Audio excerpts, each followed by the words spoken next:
tenemos un gobierno, o hemos tenido gobiernos desde hace 20 años a la actualidad, gobiernos totalmente irresponsables, que no respetan ni el propio marco constitucional de protección a los derechos humanos en nuestro país.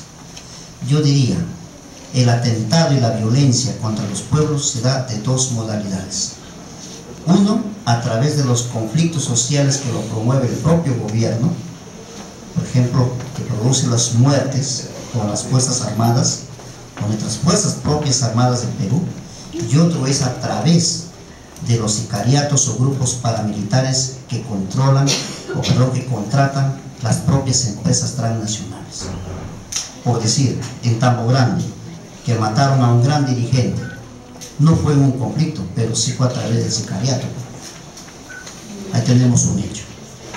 En Piura, 4 muertos, 2 creo que fue en el conflicto directamente, o 3 que ha sido ya a través de los grupos paramilitares de las empresas o a través del sicariato, a ronderos, a comuneros. Caso, por ejemplo, en Quilis, también ahí se han producido, por ejemplo, también 2 desaparecidos, como Isidro Llano y otros. Caso El Baguazo, 33 muertos, incluidos campesinos, indígenas y policías, fruto del conflicto del propio gobierno. Conga, 5 muertos, y así podemos ir casi en todos los conflictos que se han producido del 2000 en adelante hasta la actualidad, son de esa modalidad. Tía María, Espinar, etc. Entonces, no, y lo peor es que el Estado hoy aprueba normas y leyes para reprimirnos, matarnos y asesinarnos de esa manera.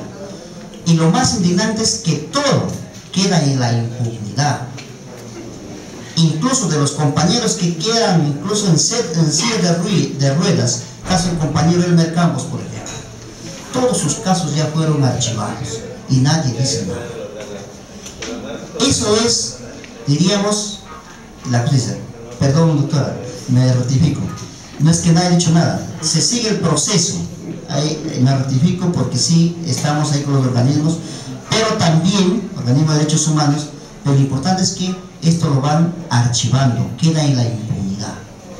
Entonces, ¿cómo nosotros podemos tener, diríamos, o podemos tener confianza de nuestros gobernantes, de nuestro Estado?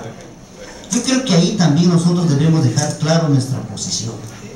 Nosotros somos respetuosos de la vida, respetamos los derechos humanos. Y ahí debemos dejar claro lo siguiente, por ejemplo, nosotros cuando nos han dicho que incluso somos antimineros, anti-inversión, etc., es así. Están mucho bienvenidos toda la inversión que puede venir a nuestro país, pero no la forma y modo como hoy viene. Queremos que se respeten los derechos elementales de los pueblos, nuestros derechos constitucionarios, que se respete nuestro marco legal y constitucional que nos respalda a los pueblos indígenas en el Perú. Y además, tenemos propuestas. Por ejemplo, ¿quién no quiere aquí en el Perú que se revisen los contratos mineros con las transnacionales en el Perú? Porque esos contratos son contratos perversos, abusivos, vulneran los derechos. ¿Queremos emprender una nueva legislación minera? Sí, pues, que una nueva legislación de la actividad extractiva, pero sí, que se impulse. Porque con esta legislación minera cada vez nos liquidan a los pueblos y eso es una situación que nosotros no lo vamos a permitir y ahí va nuestra resistencia. Dentro de ello va, como decían los abogados, el tema del ordenamiento territorial, pero no un tema de ordenamiento territorial como quiere la CONFIEP, como quieren las transnacionales o como quieren los invasores, sino un ordenamiento territorial que sea consultado, consensuado con los pueblos indígenas en el Perú, y eso es lo que no está dando. Y por eso todas estas normas que hoy que llamamos el paquetazo, estas normas vulneran totalmente los derechos. Entonces yo creo que en ese sentido nosotros vamos a reafirmarnos en esta lucha y la verdad esperemos que se haga justicia frente a la impunidad de todos los hechos. Tenemos varios hermanos heridos, varios hermanos inválidos, varios compañeros y hermanos campesinos, ronderos indígenas en el Perú procesados. Yo creo que nuestra lucha va a continuar. Le decimos al Estado, no le tenemos miedo, porque nosotros estamos dispuestos a seguir luchando y defendiendo y que se respete la Constitución. Miren, a pesar que nosotros repudiamos esta Constitución, encima se respete, porque hay normas dentro de la Constitución que amparan a los pueblos, pero no lo respetan.